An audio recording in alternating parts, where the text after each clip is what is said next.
ప్రభునందు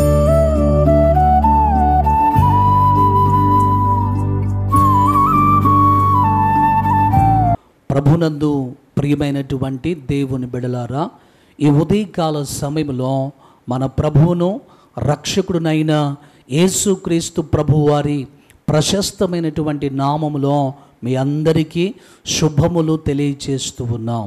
ఈ రోజున ప్రభు యొక్క వాగ్దానమును మనము చదువుకుందాం. పరిశుద్ధ బైబిల్ గ్రంథములో నుండి కీర్తనల గ్రంథము 34వ కీర్తన 6వ వచనమును మనము చదువుకుందాం. ఈ దీనుడు మొర్రపెట్టగా యెహోవా ఆలకించెను, అతని శ్రమలన్నిటిలో నుండి అతన్ని రక్షించెను.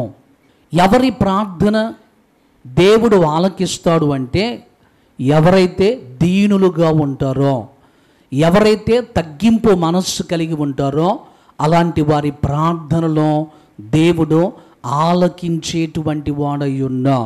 నిజముగా మనము ఆరాధించేటువంటి దేవుడు, మనము సేవించేటువంటి మన ప్రభువు, మనము పూజించేటువంటి మన రక్షకుడు మన ప్రార్థనలు ఆలకించేటువంటి వాడై ఉన్నా. అందుకే పరిశుద్ధ లేఖనము తెలియజేస్తుంది కదా, ఆయన యొద్దకు వచ్చువానని ఆయన ఎంత మాత్రమును కూడా త్రోసివేసేటువంటి దేవుడు కాదు. ఆయన తప్పనిసరిగా నీ ప్రార్థనలో ఆలకించేటువంటి వాడై ఉన్నాడు.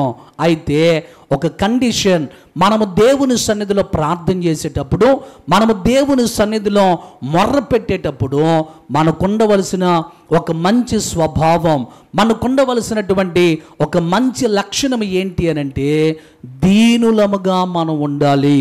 తగ్గింపు మనస్సు కలిగి మనం ఉన్నప్పుడు మనం చేస్తున్న ప్రార్థనలో ప్రభువారు ఆలకించి మన ప్రార్థనలకు ఆయన సమాధానమును అనుగ్రహించేటువంటి వాడయ్యుండ.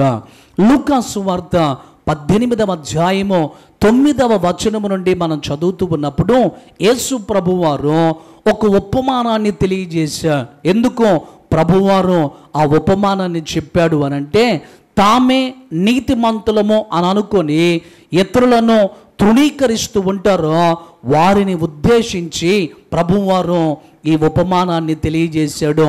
ఏంటి ఆ ఉపమానము అనంటే, ఇద్దరు వ్యక్తులు దేవాలయమునకు ప్రార్థన చేయటానికి వెళ్ళారు.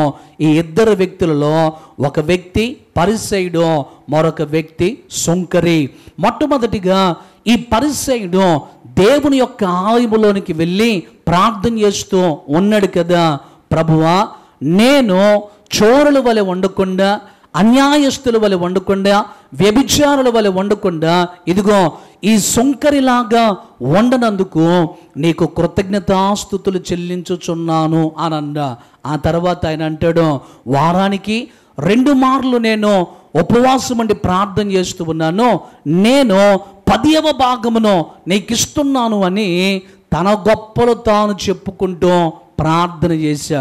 ఆ తర్వాత సుంకరి ప్రార్థన ఎలా ఉందంటే, ఈ సుంకరి ఆకాశం వైపు తన కన్నులెత్తుటకైనను ధైర్యం చాలక ప్రార్థన చేస్తూ అంటున్నాడు కదా, ప్రభువా, పాపినైనటువంటి నన్ను కరుణించుము అని ప్రార్థన చేసినప్పుడు ఆ సుంకరి ప్రార్థన దేవునికి ఇష్టమైనది. సుంకరి చేసిన ప్రార్థన దేవునికి అంగీకారముగా ఉన్నది. సుంకరి చేసిన ప్రార్థన దేవుని దృష్టికి యోగ్యముగా ఉన్నది. ఆ సమయంలో ప్రభు అంటాడు కదా, అతని కంటే ఇతడు నీతిమంతుడుగా తీర్చబడి ఉన్నాడు అని ప్రభువారు మాట్లాడుతూ అంటాడు కదా. ఎవరైతే తన్ను తాను హెచ్చించుకుంటారో వారు తగ్గించబడతారో, ఎవరైతే తన్ను తాను తగ్గించుకుంటారో వారు హెచ్చించబడతారు అని యేసు ప్రభువారు తెలియజేశాడు. కాబట్టి ఈ రోజున నీ ప్రార్థనలో దేవుడు వినాలి అనంటే, నీ ప్రార్థనలో ప్రభు దగ్గరికి వెళ్ళాలి అనంటే, నీ ప్రార్థనలో, నీ మొర్రలో, నీ విజ్ఞాపనలన్నీ కూడా దేవుడు ఆలకించి అంగీకరించి సహాయం చేసి సమాధానమును ఇవ్వాలి అనంటే దీనులుగా ఉండాలి.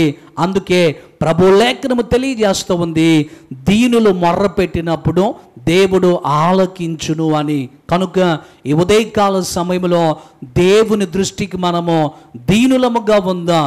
మనం ఎలాంటి వారమైనా, ఎంతటి వారమైనా అవన్నీ కూడా ప్రభు మనకు అనుగ్రహించాడు అని, మనం ఏమై ఉన్నామో అదంతా కూడా దేవుని యొక్క కృపయే అని ఒక్కసారి జ్ఞాపకం చేసుకొని దీనులముగా ఉండి ప్రభు సన్నిధిలో మొర్ర పెడదాం.